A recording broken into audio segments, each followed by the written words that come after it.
Koji je poznat svetskoj javnosti kao jedan od najboljih poznavalaca islamske eschatologije danas u svetu. On je održao dva predavanja u Belgradu, jedno je bilo u Akademiji nauka, a drugo je bilo u istorijama fakulteta, tamo u Belgradu, i to predavanje je bilo veoma fascinantno i danas imamo izuzetnu čast i sjajnu priliku da možemo u direktnom razgovoru sa njim da mu postavimo nekoliko pitanja koja nas Srbe najviše interesuju. Pitanje koje nas Srbe najviše zanima je svakako pitanje genocida u Srebrenici, navodno genocida u Srebrenici. Tako ćemo i početi naš razgovor. Koje je vaše mišljenje u vezi genocida u Srebrenici? Da li je to zaista bio genocid ili ne? Bismillahirrahmanirrahim. I have rejected the claim of the genocide of Srebrenica. That's the correct pronunciation? Srebrenica. And I oppose the British resolution in the Security Council of the United Nations, and I was tremendously relieved and happy when Russia vetoed the resolution. Why did I do that? It is important that those who differ with me, and there are many Muslims in this part of the world who are puzzled, they love me, they listen to my lectures, they benefit from my lectures, but they are in disagreement with me on the subject of Srebrenica. So it is important for them to listen carefully to what I have to say on the subject. What is the definition of a genocide? How do I define a genocide? A genocide would be an act of slaughtering and killing and exterminating a people in large numbers, which is done by a group collectively, in which all the members of a society or a group are in support of the effort of killing. An example of a genocide, I can give it easily. The example is in the United States of America. When a people left Europe to find a new home in the Western Hemisphere, to create a new heaven in the Western Hemisphere, they didn't tell us it, of course. They're doing it on behalf of the State of Israel. We know that because of eschatology. They wanted to build a new world, a bright and shining and dazzling new world, a golden new world. They wanted the sun to rise from the west. That's what they wanted to do. And how did they go about doing it? They met a people living in North America who were simple people, who lived the primitive way of life. They didn't have the internet, and they didn't have aeronautic engineering and no. They were simple people who knew how to respect water, who knew how to respect rivers and lakes. And they came from Europe and exterminated these American Indian peoples with the belief that they were less than human. They were subhuman. And those who came from Europe, we were the archetype, we were the elite of mankind. We were God's chosen people. And they killed them like cockroaches. That's genocide. Were there powerful voices from those people who rose up and said, no, this is wrong? Did the pilgrims who came from Europe and the people who came from Europe to North America, did they collectively say, no, we condemn this? No, they did not. They all supported it except maybe a handful. That's genocide. Not only did they commit the genocide of the American Indian people, they committed genocide of the rivers and of the lakes, and they pumped their sewage into rivers and lakes. They pumped their chemical poison into the rivers and lakes. And they claim of themselves that they are the most civilized people. And they have to civilize us, the natives of the world. But those innocent people who lived in North America were dearer to the Lord God that you worship and I worship than these barbarians who came from Europe.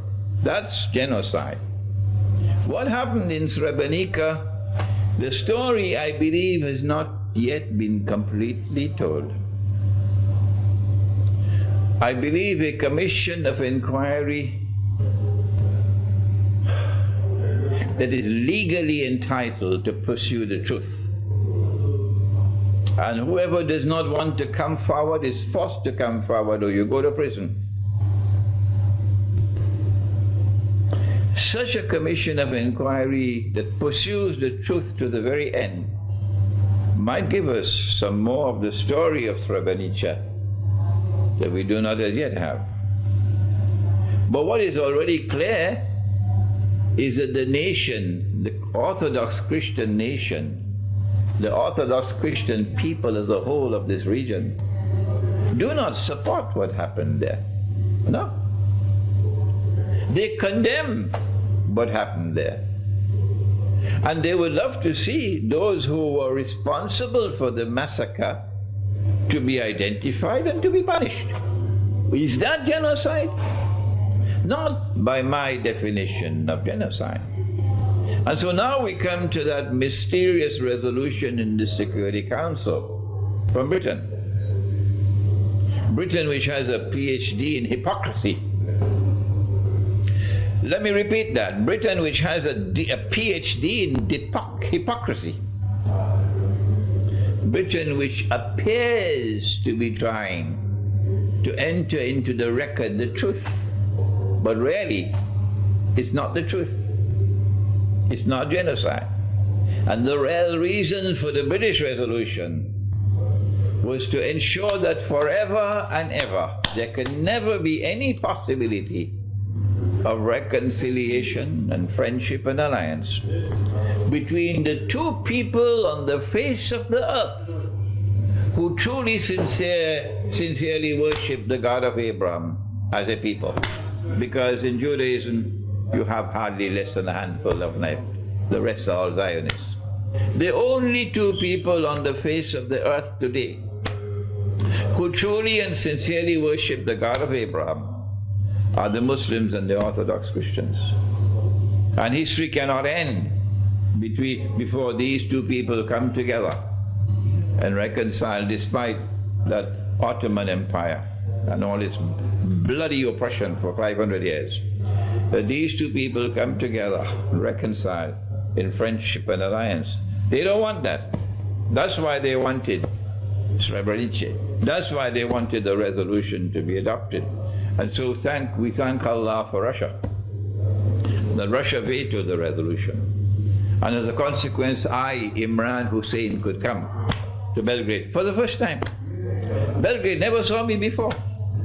And yet I am received in Belgrade with such respect and such affection, and indeed with love. They probably are grinding their teeth with frustration because of that. Pomenuli ste sada u ovom odgovoru Tursku, a Srbi su 300 i više godina bili pod Turcima, tokom Otomanske imperije. Recite nam nešto o Otomanskoj imperiji i sinoć ste pomenuli jednu vrlo važnu rečenicu koja se odnosi na kosovski boj. Možete li to da ponovite? I hesitate to use the word Turkish people because they identified themselves as the Ottoman Empire. And what you have in Turkey today is a post-Ottoman era, okay? So don't say that the Turks occupied Belgrade, and the Turkish people opposed and oppressed the Orthodox. Don't use that terminology. Rather use the correct terminology. That a mysterious force emerged out of the countryside. A force that was mysteriously empowered with a power which eventually was irresistible, and which then used that power to oppress. And this mysterious force had a PhD in deception, because it wanted to kill two birds with one stone. I mean, that is really bad, to kill a bird with a stone, and to kill two with one stone. The first was to misrepresent Islam, to hijack Islam, and to give Islam a bad name amongst the Orthodox Christians. And the other was to mesmerize and brainwash the Muslim world into believing that this was the authentic expression of Islam. And to do that, it had to achieve what was impossible, and yet it did it. It had to take the caliphate, or khilafah, the leadership of the world of Islam, out of the Arab world and bring it to the heart of the Orthodox Christian world. That was the first bird they wanted to kill with the stone. The second one was to drive a dagger into the heart of Orthodox Christianity that will bleed and bleed and bleed forever. That the capital city of Orthodox Christianity should now become the capital city of Islam. Oh, excellent planning on behalf of Satan. This is satanic planning at its best. To get the capital city of the Orthodox Christian world to become the capital city of the world of Islam. You have to have the brains of a donkey not to be able to understand that there's something fishy here. I mean, I like to eat fish. It's nice food, so excuse the expression. Not only did they do that, the Ottoman Empire, they were able, with this mysterious power that was irresistible, to defeat the entire combination of Christian forces that could be mustered up to stop them at Kosovo. Once they had broken the back of the alliance of Christian forces at Kosovo, the rest was plain sailing. So Kosovo was the turning point, in my opinion. Kosovo was the turning point. So that the heart of every Orthodox Christian in this region would look at Kosovo and bleed, and bleed, and bleed. Because that's where the devil defeated us. And to make the Christian believe that who is it who achieved victory at Kosovo? It was Islam that achieved victory at Kosovo. Oh, you really have to be a good master of deception to get them to believe. That was Islam. No, it was not. Because true Islam, like true Christianity, like true Judaism, tolerates no oppression. No. Does not allow aggression. No. And the Ottoman Empire was an oppressor. Don't come to me with endless evidence that the Ottoman Empire did this which was good, and that which was good, and that which was good. Even Satan speaks the truth sometimes, doesn't he? Huh? So, My statement is that the Ottoman Empire was an oppressor. Full stop. I want you to challenge me and prove to me I'm wrong. The Ottoman Empire waged jihad against the Christians and was able to market this rubbish, this nonsense that Islam has ordained jihad against all Christians. That is rubbish with a capital R. But they were able to market that view. And the Muslims believed that this was indeed jihad. And if you die fighting the Christian, you'll go to heaven. That's the rubbish that came from the Ottoman Empire. And the Christians believed that they were fighting Islam. Where did the Ottoman Empire get this mysterious power from? And where did they get this finest expression of deception? They even deceived me. The only thing that saved me was eschatology. Otherwise I was deceived by the Ottoman Empire as well. My answer comes from eschatology. And if you want to challenge me, you must come with your eschatology to challenge me. My answer is that this was Dajjal at work, the Antichrist, that it was the Antichrist that created the Ottoman Empire, and that the power that the Ottoman Empire had, which was irresistible, came to it from Gog and Magog. If you want to challenge me on Gog and Magog, then come and show me what have you done. What lectures have you delivered? What books have you written? Where is your scholarship on Gog and Magog for you to challenge me on Gog and Magog? I have worked on the subject. I have written a book on the subject. I have lectured on Gog and Magog for 20 years now. So before you come forward to challenge me, show me your thought on the subject. This is my answer to you. Postavit ću još jedno pitanje koje mislim da je značajno u ovom trenutku, jer pravoslavna Rusija u koju svi verujemo i kojoj se okrećemo u ovom trenutku borbe dobra i zla, je započela svoje akcije u Siriji protiv ove, rekla bih, veštačke tvorevine koju nazivaju ISIS. Kako vidite ulogu Irana, odnosno kako vidite, da kažemo, zajedničku borbu između Irana, Rusije i pre svega šiitskog dela islama u ovoj čitavoj stvari? So long as Iran was led by men like Mahmoud Ahmadinejad, I could speak confidently, clearly, that I know where Iran's heart was. Washington would never have negotiated in Geneva with a leader like Mahmoud Ahmadinejad.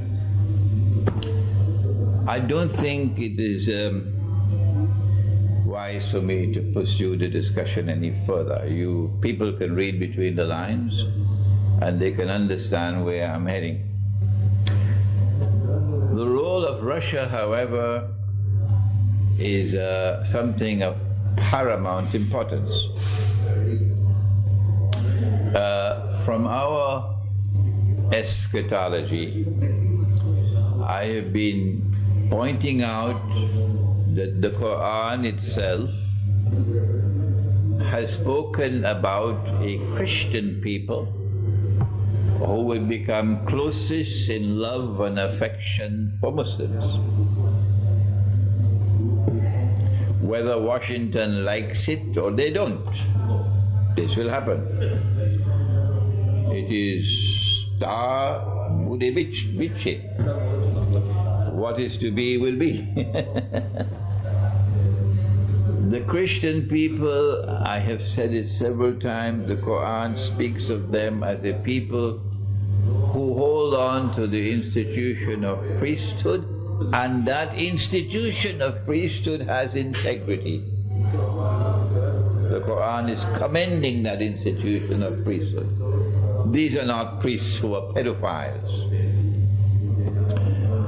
Secondly, that Christian people are holding on to the institution of monasticism. And thirdly, that they are not an arrogant people. I have provided in previous lectures adequate evidence to support my view that the Qur'an is referring to Orthodox Christianity.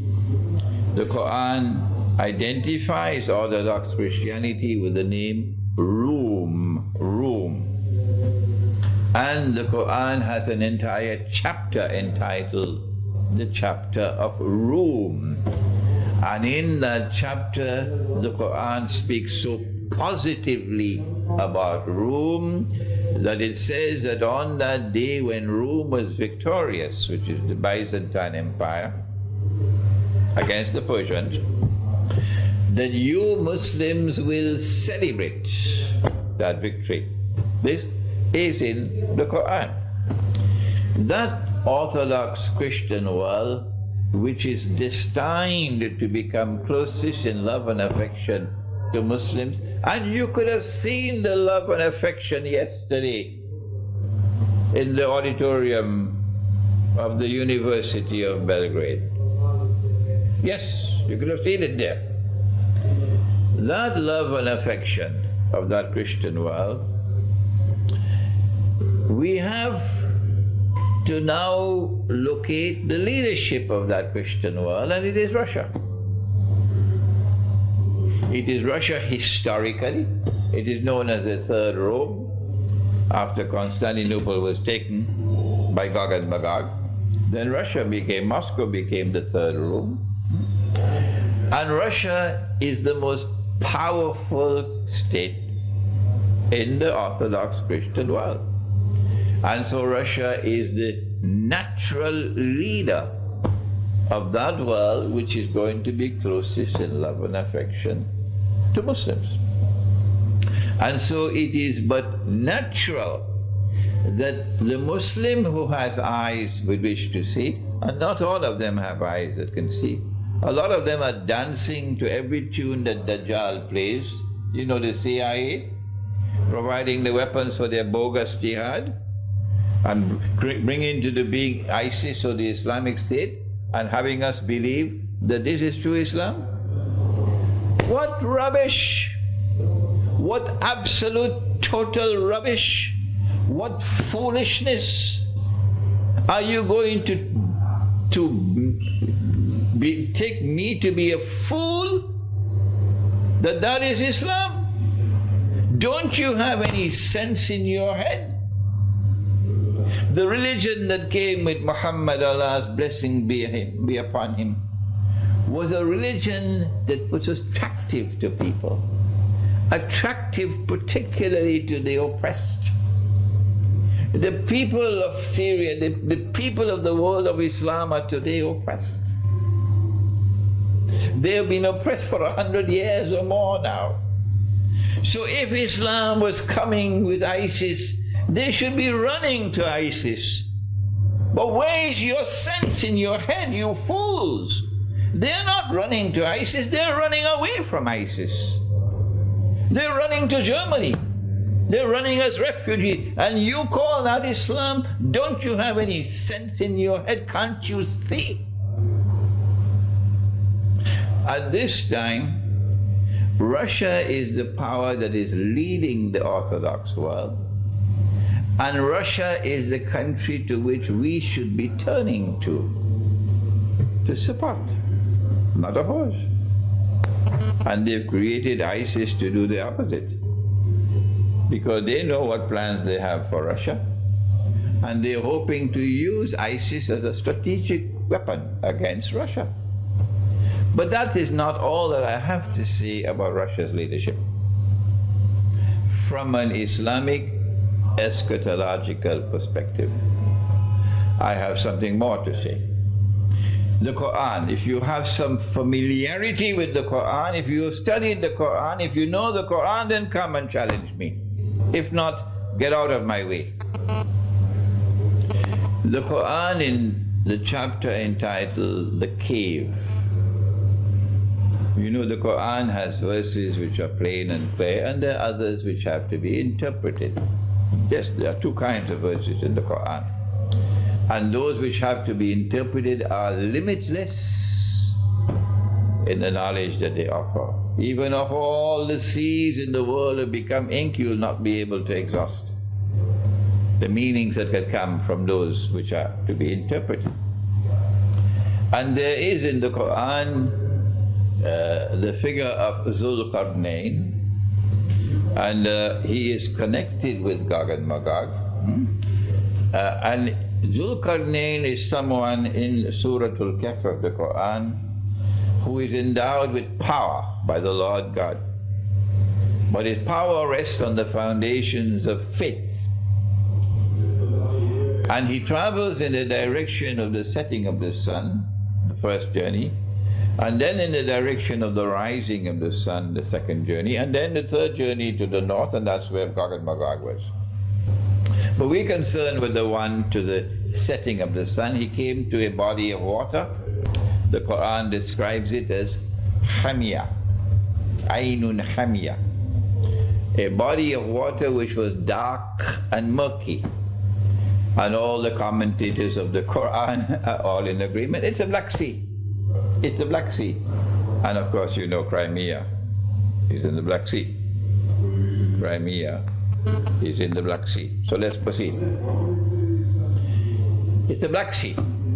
And then the Lord God says to Zulqarnain, how are you going to deal with these people? When power rests on the foundations of faith, how will power be used?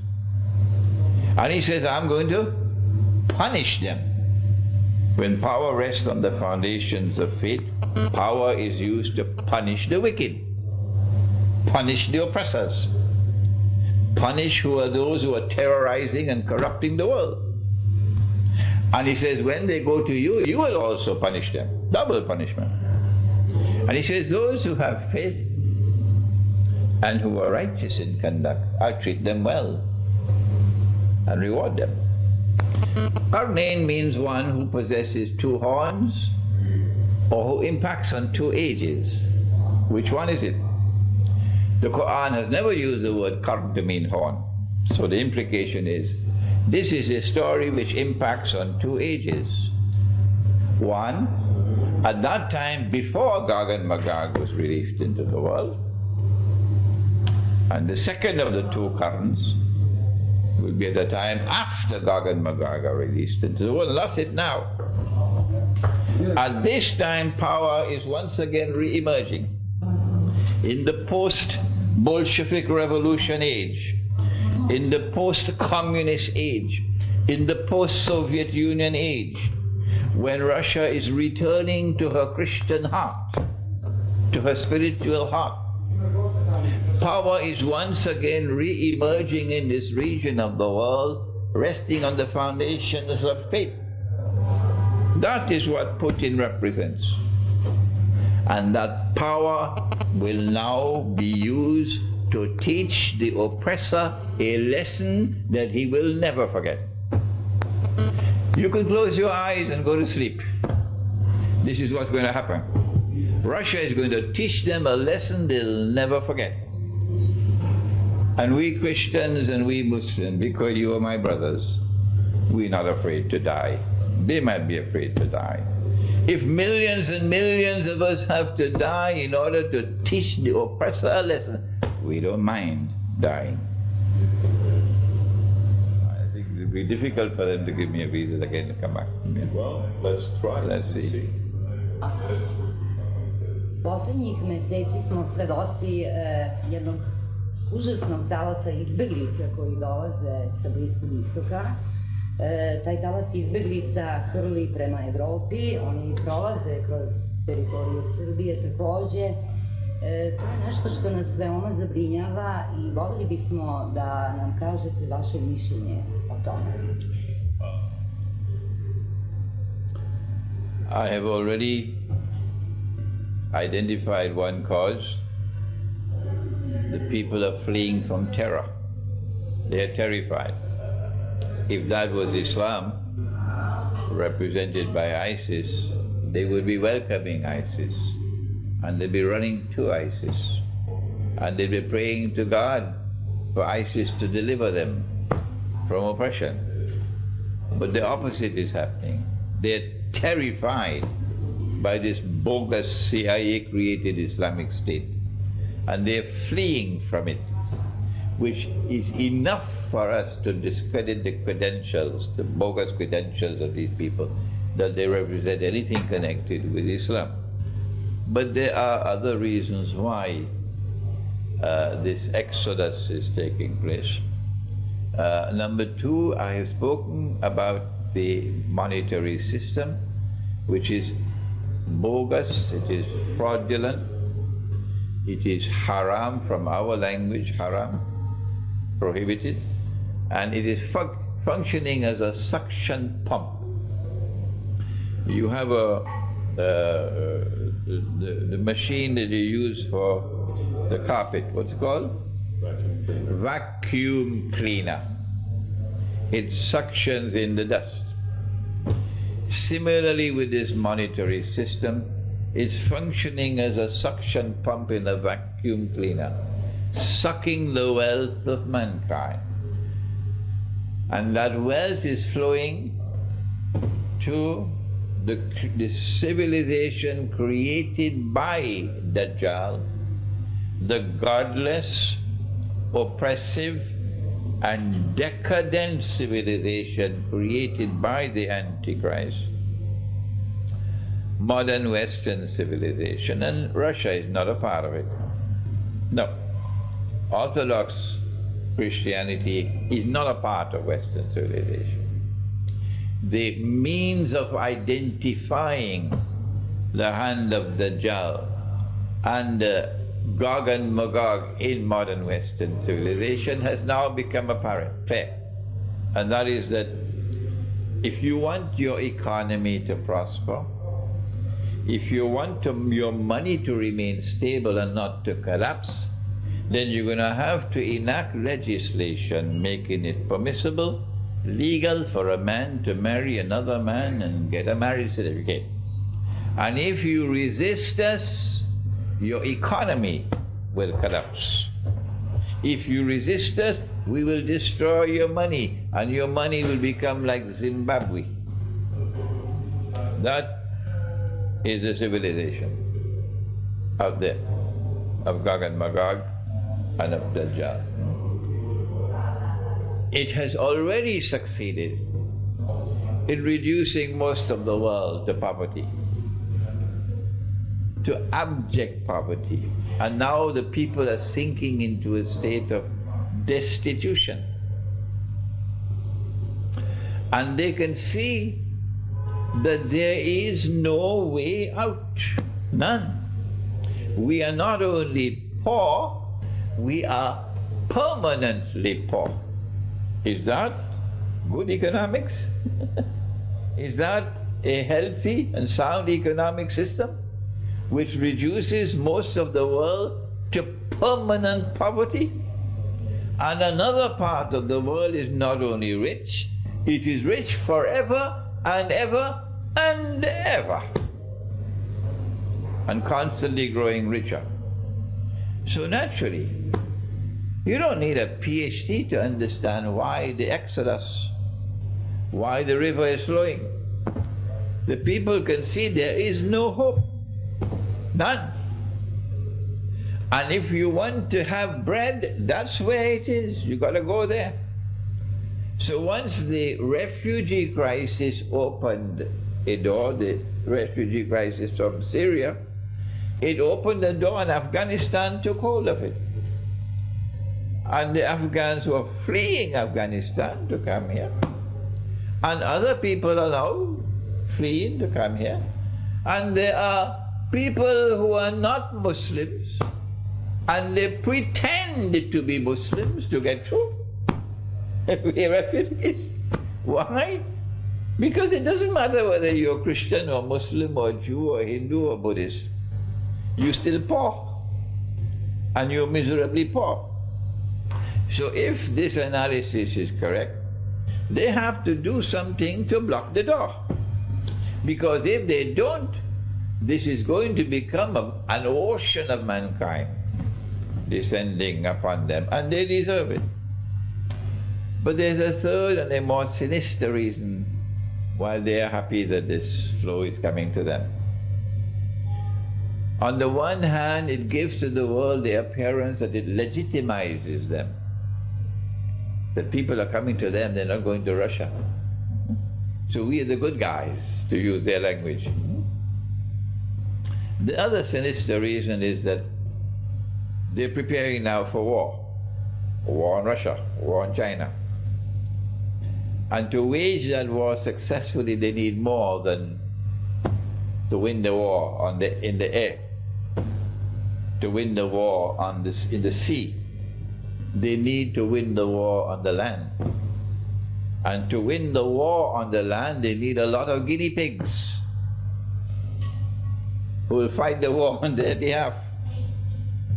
Like the Latin Americans who joined the US Armed Forces to get a green card. That's why we're there.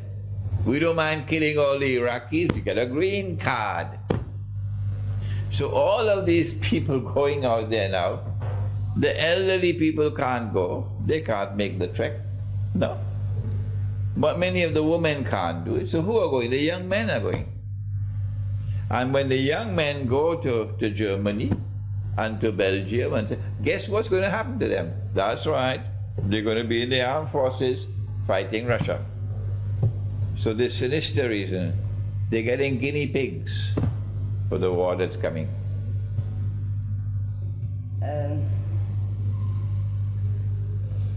Ovih dana na internetu osvanule su vesti da NATO priprema svoje mini atomske bombe u bazama u Italiji. Vi ste rekli da je Treći svjetski rat već počeo. Da li je to tačno? We don't need any news about atomic bombs being stored in Italy. They've been doing it for a long, long time now. At this point in time, there's a ring of nuclear weapons around Russia. The noose is around Russia's neck. And they're doing that to intimidate Russia. But they made their plans and Allah made His plans. And Russia now has a leadership which has said to them, we're not afraid of war. And they're surprised. They'd much prefer to win the war without having to fight, these cowards. They much prefer to fight Libya, these cowards. They much prefer to fight the war only from the sky, where they can kill without being touched. But to fight a nuclear power, that's a different ballgame. And Russia is saying, don't mess with nuclear Russia. And Russia is showing that it has a backbone made of steel. And Russia is saying, we're not afraid of you. So now they are in a fix. They don't know what to do. Because the American armed forces, they don't want to die. They're afraid of death. We, the Muslims, and we, the Christians, we're not afraid to die. If millions of us have to die in order to teach that oppressor a lesson, we don't mind dying. But them, they're scared. They don't want to die. And this is what's going to happen if there's nuclear war. The problem is they can't get out of it. They're stuck. They're now face to face in Syria. Russia is not going to withdraw from Syria. Russia is going to continuously augment its military presence in Syria. That message is plain and clear. They're now in a fix. They don't know what to do. They have to respond to Russia. And the more they respond militarily by empowering and building their power north of Russia, the Russians will continuously respond to them.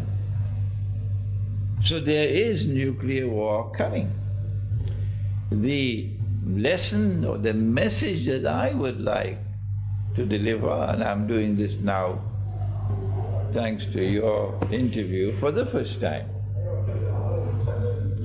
is that in the same way that these rascals have been recruiting people from all over the world to send them to join ISIS, offering them $1,000 a day to go and fight, offering them all kinds, buying people all kinds, giving them this stupid foolishness that if you go there and fight and die, you're going to heaven. No, you're not going to heaven, you're going to hell. Well, in the same way, we the Muslims who have our hearts in the right place, we should recognize that this is the confrontation of all that is coming. And the Muslims who want to support the cause of justice against oppression in the world should go and join the Russian forces. The Muslims who are in the Russian Federation, first of all, because you don't need any change in citizenship and so on, no. And there are 20 million Muslims in the Russian Federation. So I am sending a message to you: join the Russian armed forces and go to Syria. So there's a formidable Muslim presence that is opposing the oppressor. And when you do that, then the prophecy of Prophet Muhammad, Allah's blessings be upon him, will be fulfilled. Because he said that you will make an alliance with Rome, with Orthodox Christianity, in the end time. I am not waiting for the government of Pakistan to make that alliance. Excuse me, the American Republic of Pakistan to make that alliance, or the American Kingdom of Saudi Arabia to make that alliance. Forget them, forget the rulers. They're in Washington's pockets. I'm saying to the Muslim peoples, go and join the Russian armed forces and fight in Russia, in Syria, against ISIS, so that we can realize the fulfillment of the prophecy of Prophet Muhammad, Allah's blessings be upon him, that in the end time there will be an alliance between Muslims and Orthodox Christians. Samo da kažem završnu rečenicu i to je to. A few final words. Znam da ste prvi put u Beogradu. Žao mi je što je ovako kišno vreme i što nećete moći da posjetite recimo Vinču ili Lepenski vir. To su mesta odakle je potekla civilizacija pre 10.000 godina, pre 6.000 godina, odakle se civilizacija sa ovih prostora naših dunavskih širila u druge evropske predele, ali nadam se da ovo neće biti vaša prva poseta Srbiji, da ćete ponovo doći u Beograd, to je grad koji traje 1000 godina i odoleva svemu. Uvek ste dobrodošli i hvala vam na ovom razgovoru. Thank you very much. I met with the Mufti of Belgrade yesterday, and I will be meeting with the Patriarch of the Orthodox Church on Monday, and we are in negotiations for organizing something for next summer, which I think will excite you when you hear about it. It will be premature on my part to mention it now. But it will be something that will be bringing the Orthodox Christians and the Muslims